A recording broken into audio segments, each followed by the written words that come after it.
What shall we do about happiness? Does anyone here not want it? Please raise your hands. This weekend we are going to explore happiness. How are you going to get it? Do you know what it is? Certainly you are confident you know what happiness is, right? And there's no problem. Just give it to you, right? And even you feel that the world owes you happiness, right? And if there's God, He certainly owes you happiness. Otherwise, why did He create you? He created you so that you could get all the happiness you wanted, right? So this subject of happiness is very bewildering, actually. Everyone wants it, but do you see that everyone has it? How do you get it? Do you buy it? Do you rent it? Do you sell it? Do you steal it? How do you get happiness?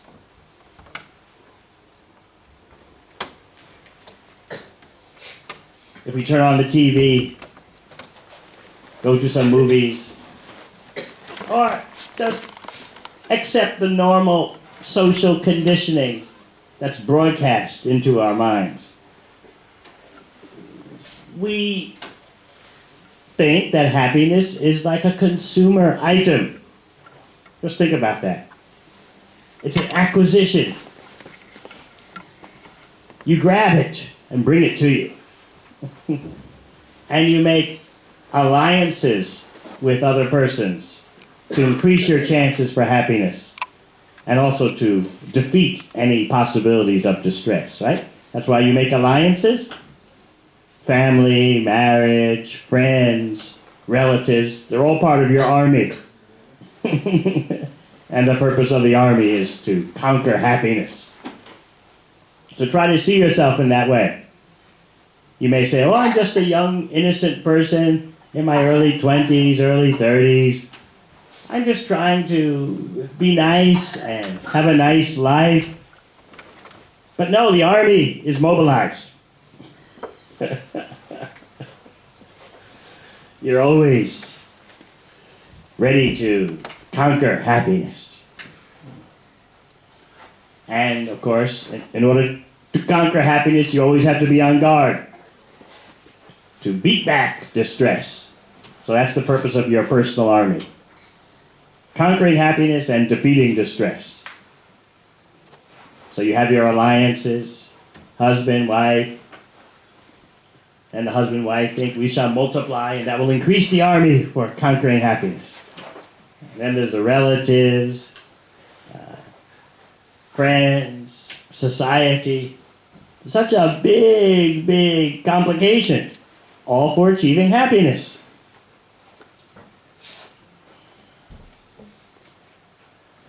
One famous Western philosopher, not Indian, Western, from Germany.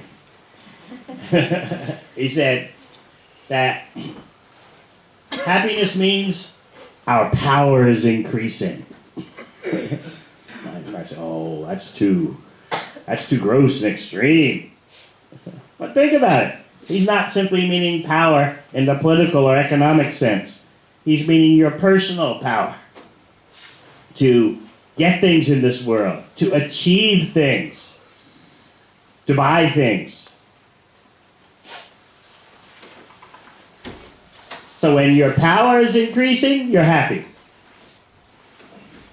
He said not only is happiness when your power is increasing, but also when obstacles are overcome. Think about that. Your life. Increasing your power and rising over obstacles. It makes you feel satisfied, yes?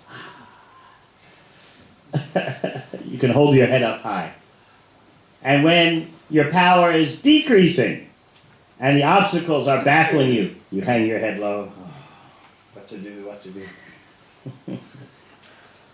What does Krishna explain in Bhagavad-Gita? Matra sparshas tukonteya shitosha tukadukada. This happiness and distress comes and goes like the winter and summer seasons.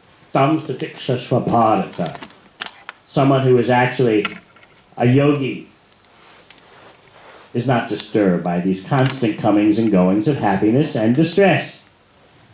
But honestly, you'll say, you're always disturbed, right?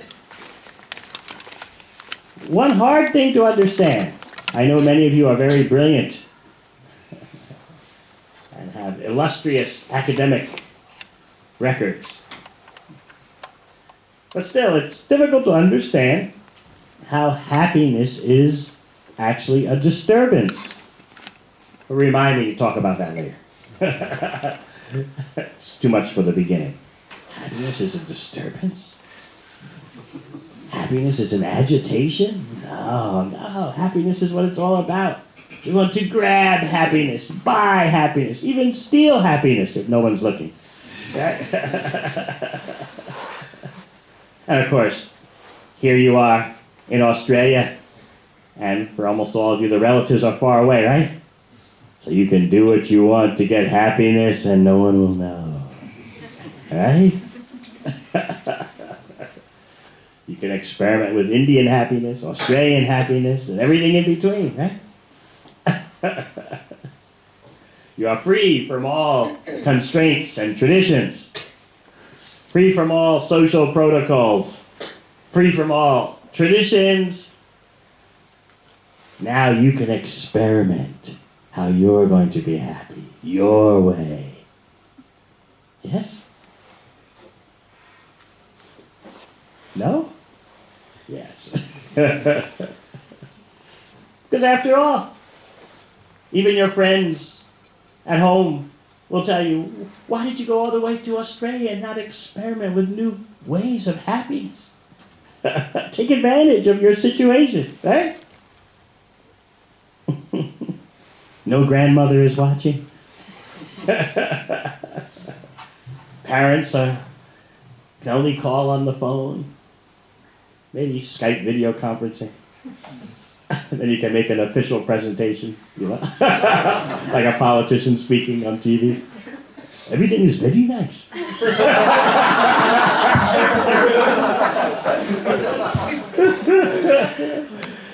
You give an official press release, you know, to the family. Right? You're simply studying, that's all. 24 hours, 24/7 studying. Or working 24/7. That's it. Nothing else. So, there's no doubt about it. Everyone wants happiness. But what we're going to discuss this weekend is that actually no one knows what happiness is. And that is Krishna's point in Bhagavad-Gita. As we get deeper into the weekend, we're going to be discussing that there are some prior steps that we must achieve before we start worrying about happiness. We have put the cart before the horse, by far.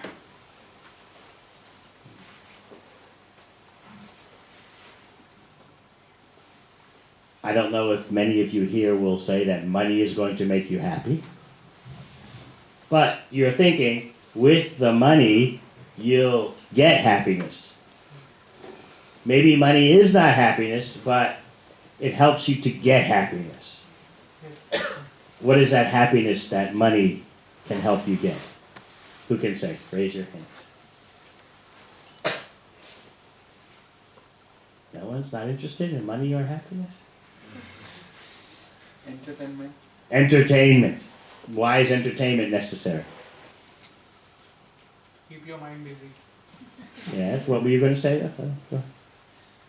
Sometimes to just get out of the stress. Get out of the stress. So getting out of the stress is happiness, is that it? I don't feel the stress anymore. I must be happy. That's a good point. Entertainment. The American way is to make the human being just non-stop entertained. That system, that culture, is spreading all over the world. Entertain yourself to death. That is success.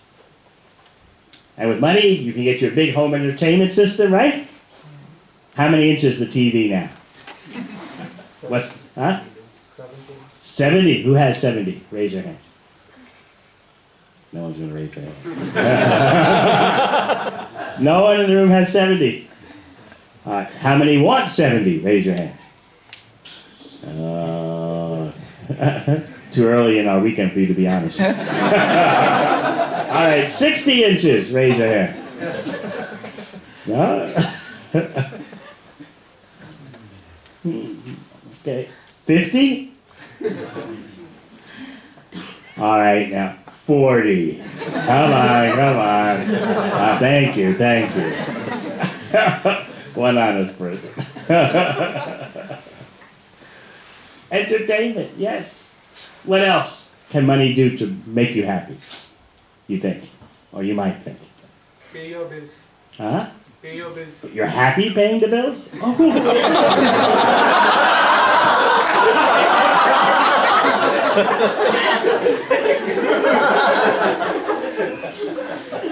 It's funny you mentioned that. When I was a little boy, well, not so little, maybe, I don't know, 10 years old.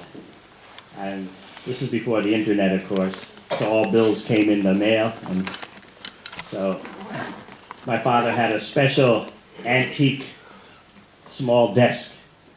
And this was his bill-paying desk. The bills would come in during the week, and he would pile the envelopes on this special antique desk. And then on Saturday morning, he had the ritual.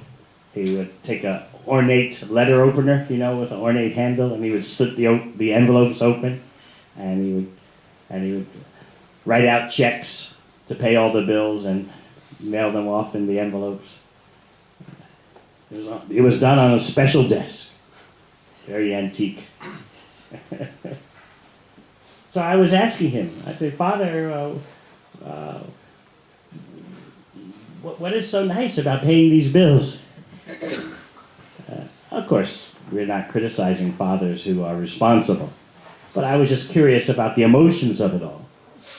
Why? I said, why? In other words, I was asking him, why the feeling of satisfaction when you're actually, you're paying bills, you're sending money away?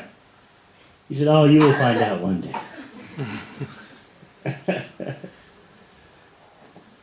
I can look back now and see that there was a feeling of control, that there's a certain part of your world under control because you have the money to pay the bills. It's like an expression, a personal expression. You're interacting with the world in a successful way. I've got bills and I paid them. Any other possibilities for happiness that money can? So you can feed yourself, and you know that you can feed yourself for another 2 or 3 years if I have money. Otherwise you're going to starve. Yes. That makes me happy because I can live for another 2 years. Just that you can live for another 2 years makes you happy. Yes, at least. And what will you do with those 2 years? Entertainment, right? So in other words, often people say that they can live, but they don't know what the purpose of life is, right? The main thing is to live, yes? And to eat, right? And of course, do people know what to eat? Or eat anything? Here in Australia, yes, it's easy to eat anything, right? Kebabs and all sorts of things. Well, you can also do that now in India, yes? You can eat anything? Yeah. I remember when I first went to India, in 1977. Of course, since then I've probably been maybe 200 times, but in 1977, that was my first time. And I remember riding on the airplane, Air India, and the flight attendant, she would go around asking everyone, because there's no computer systems then, she would ask everyone, what kind of meal you want? Veg, non-veg. So everyone was like, I was watching them on the Air India flight. What you like, veg, non-veg? Veg. You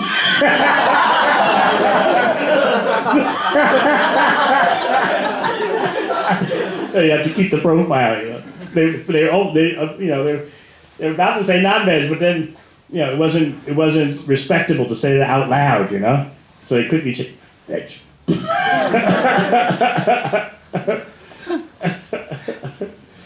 So, it's not like that anymore. All right, any other thing that money could buy that might bring you happiness? Giving donation to temple. That's not you're not buying anything.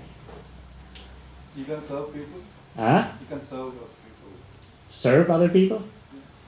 What do you serve them? Anything, food, clothing. Non-veg?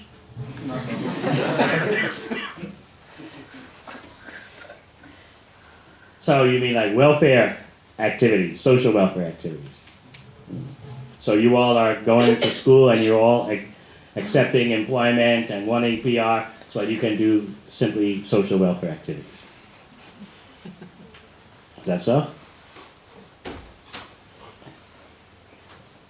You can look after your family. Look out for your family. And what is it that your family needs the most? And Huh? Love and care. security. Security. Well, what does that mean? Security from what? Food on the table, roof over the house, a roof over your head. That's all you all want is roof over the head, food on the table. Yeah. That's all. Okay. So you mean to tell me that your family and relatives have sent you to Australia just to have a roof over your head and food on the table?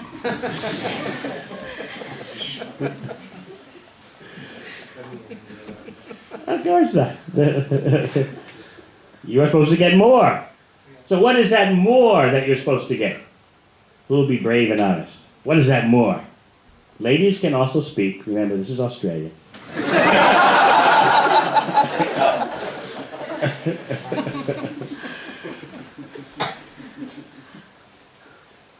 What is that more you're supposed to get?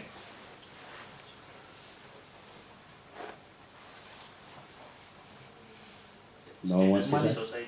Huh? Status in the society. Status in the society, very important.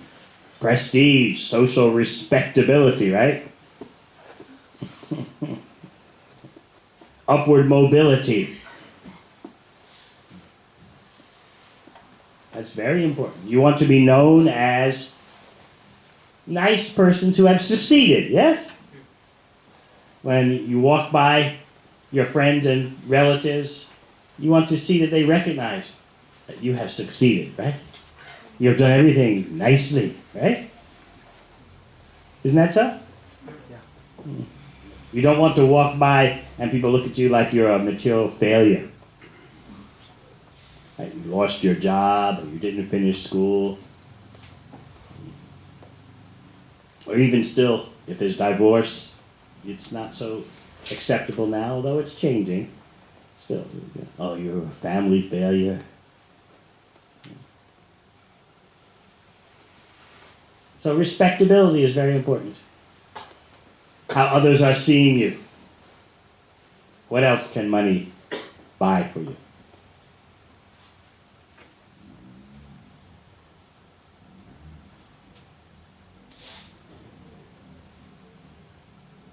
A good wife? Yes, if you got money, then so many offers come your way, yes? Is it so?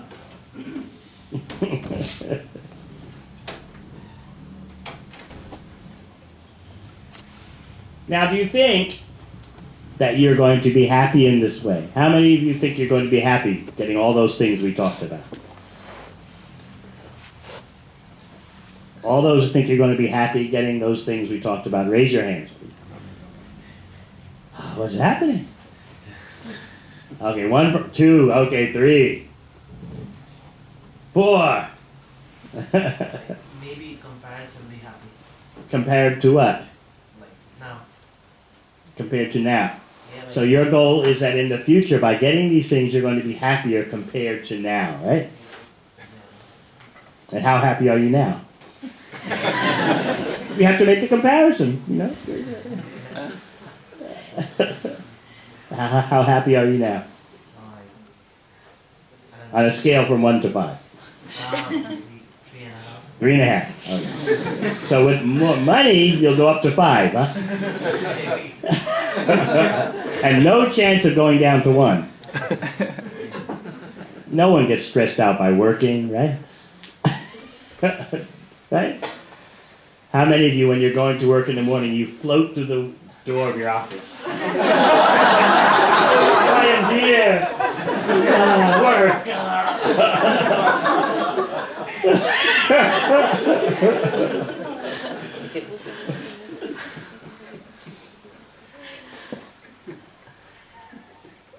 Now, we're going to explore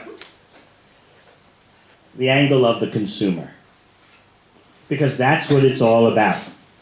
In today's society, happiness is supposedly equal to consumption. And you are supposed to have visible symptoms of consumption, right? You're supposed to have things. Your relatives back home expect you to have things, and those things are visible.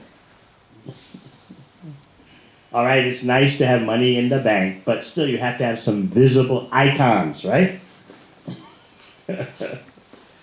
They want to see the signs of success. That means you'll be buying things. And that buying things is very important for your social respectability. You have to be able to show others that you are a consumer. This is the standard today. You know how to consume. You have the wherewithal, the resources to consume. And when you marry, or when you're trying to arrange your marriage, the question always is there. What are your resources, right? Because based on your resources, or the possibility of your getting future resources, that will determine your level of consumption, right? So, the implicit or the underlying assumption is that consumption is necessary. The underlying assumption is that consumption is necessary. But is it? Will we become peaceful by consuming?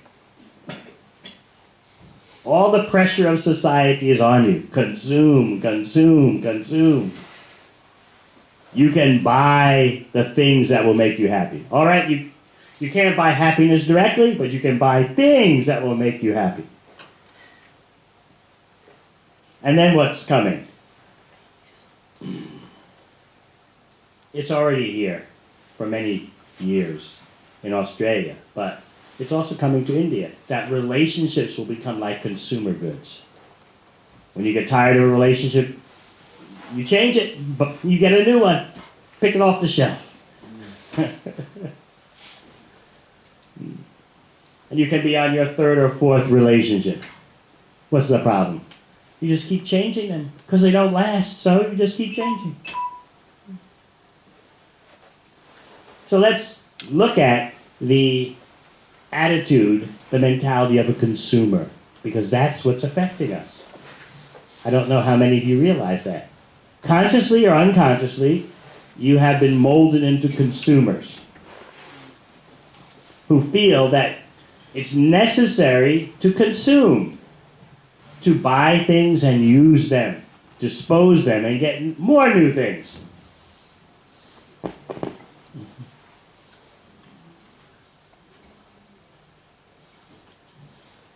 I remember once I was passing through the airport, domestic airport in Calcutta, and, this was maybe 20 years ago. And you know how, especially 20 years ago, in a city like Calcutta, everyone would dry their clothes on the balcony of their house, you know? But this time when I passed through the airport in Calcutta 20 years ago, there was like an altar in the middle of the terminal, and the altar would revolve with bright lights on it, and on the altar, the revolving altar, was a clothes dryer. It was bright, multicolored lights shining on it, and it would spin on its plate. And people were gathering around.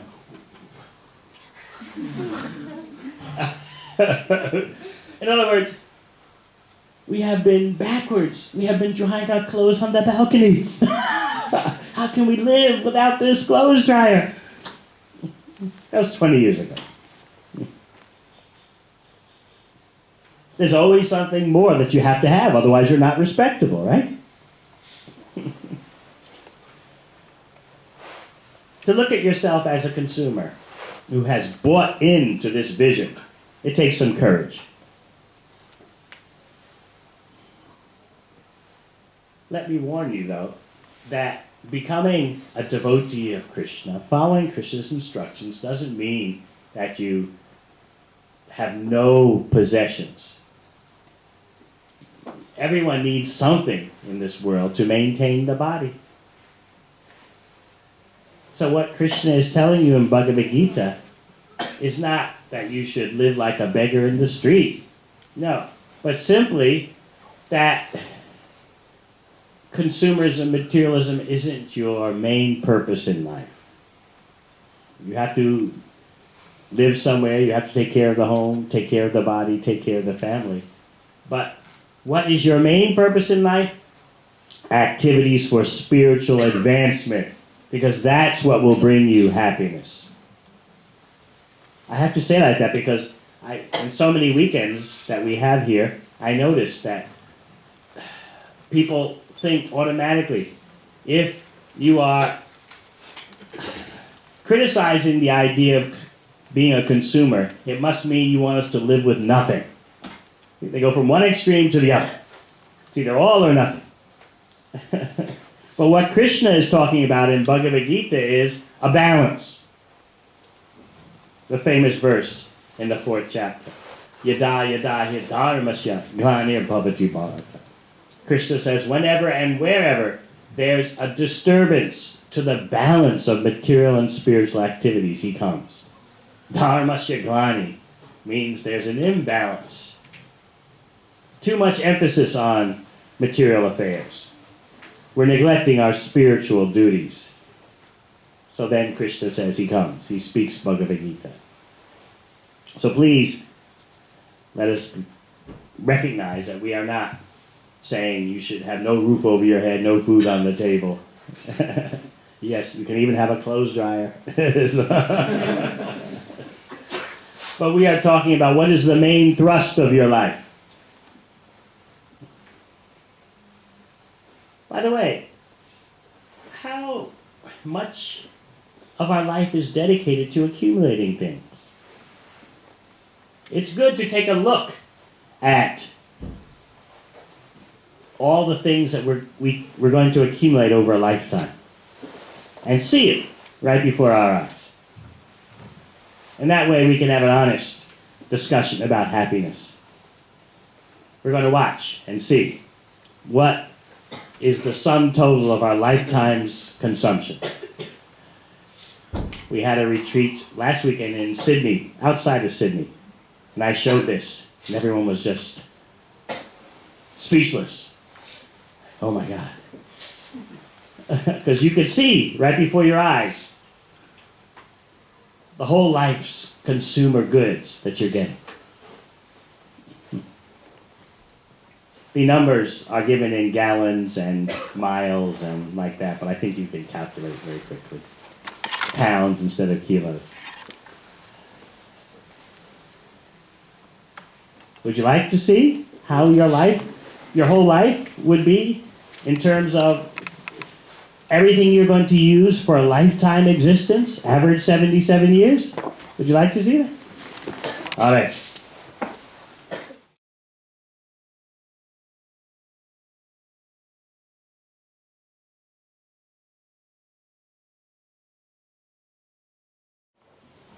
That's just the beginning of the story.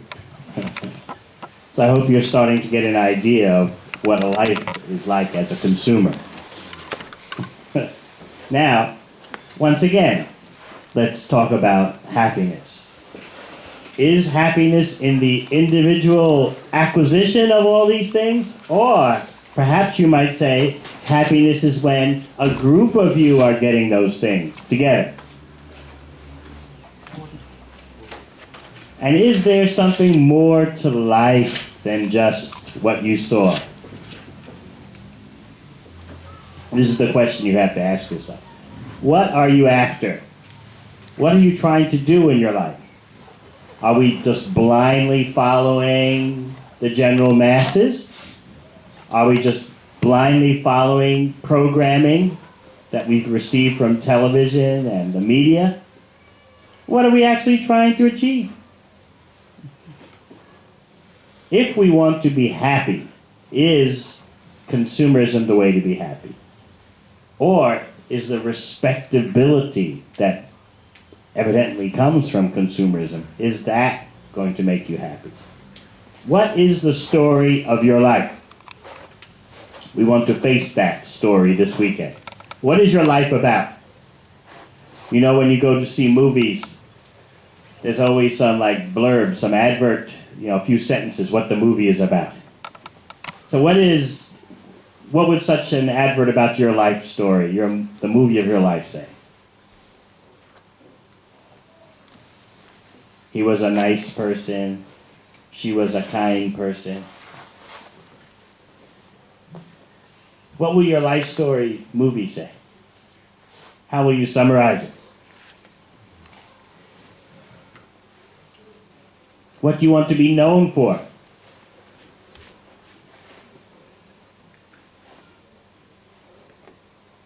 And how are you going to be happy?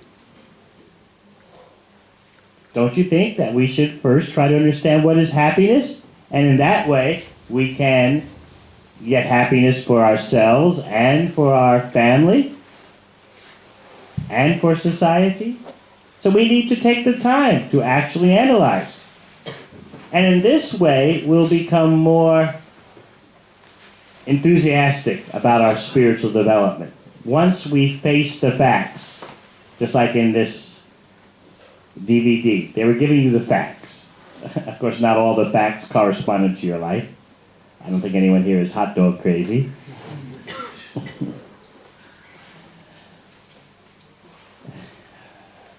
They described how on just one holiday in the USA, July 4th, Independence Day, the people consume 150 million hot dogs.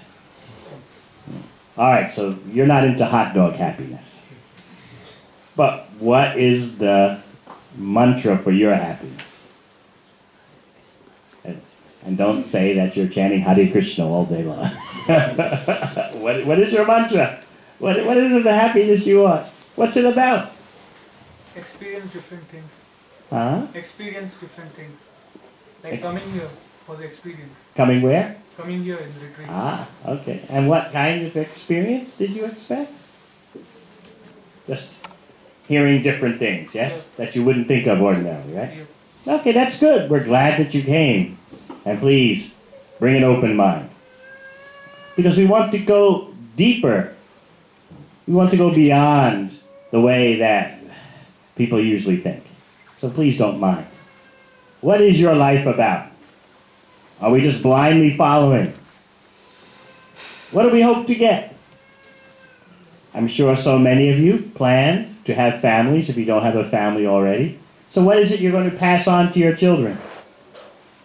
Please be a nice consumer. Well-mannered, respectable consumer. What are you going to tell your children? When they ask you, what is the goal of life?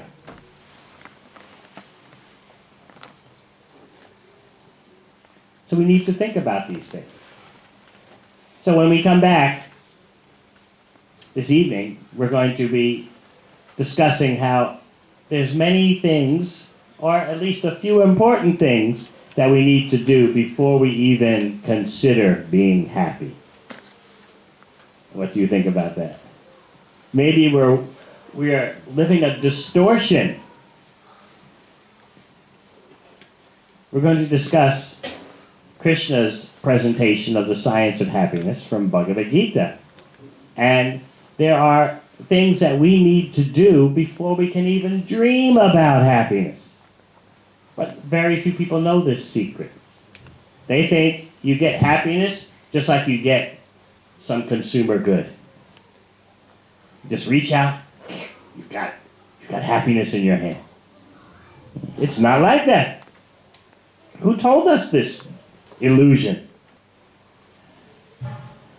And then we wonder why people are so frustrated, they're getting so angry.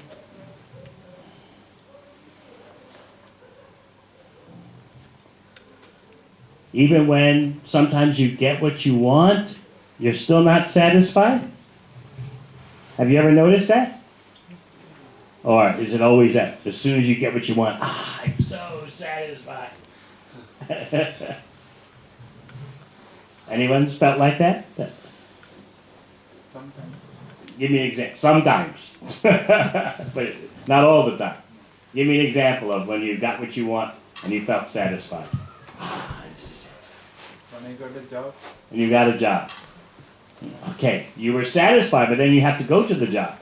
You cannot simply get the job. You have to go to the job. Or are you telling me every day you go to work, satisfaction? The time I got the job. Huh? That particular moment when That particular moment. Everything is like that in material existence. The particular moment that I got it. But then that moment changes. Every fortnight when you pay company for Every fortnight when you get paid. Then what? You feel like your life is worth something, right? for the moment, for that moment. For that moment. It goes automatically into your bank account, right? And you check to make sure it's there, right?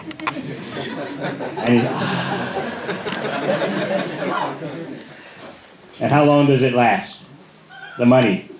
Until we pay the next bill. Next bills. And you also have to send some home, right? How long does it last? The money doesn't last, and the feeling of satisfaction doesn't last. But there is this idea that even though the money doesn't last, and the feeling of satisfaction by getting the money doesn't last, there's some notion of social respectability, right? You are a good person, a nice person, you have a job, you're spending money in a nice way. Nice consumers. Sometimes, right? You even go pray to the gods, right? Nice consumers.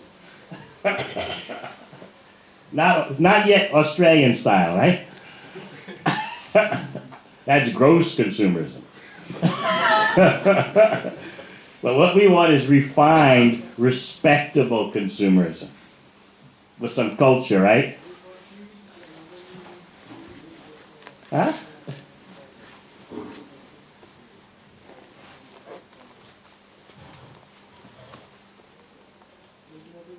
We are meant to go much deeper in life.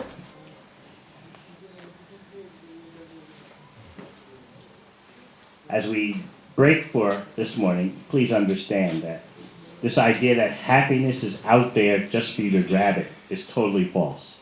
If you can understand this, you'll save yourself so much trouble. This notion that happiness is on the shelf, just get it. If I have the money, I can buy it. This is what's ruining the whole world. And as I said before, even relationships are becoming like that. Acquisitions, consumer goods. No, there are very important things you need to do before you can start thinking about happiness. And we'll discuss that this evening. We'll hear from Krishna, the supreme expert on happiness.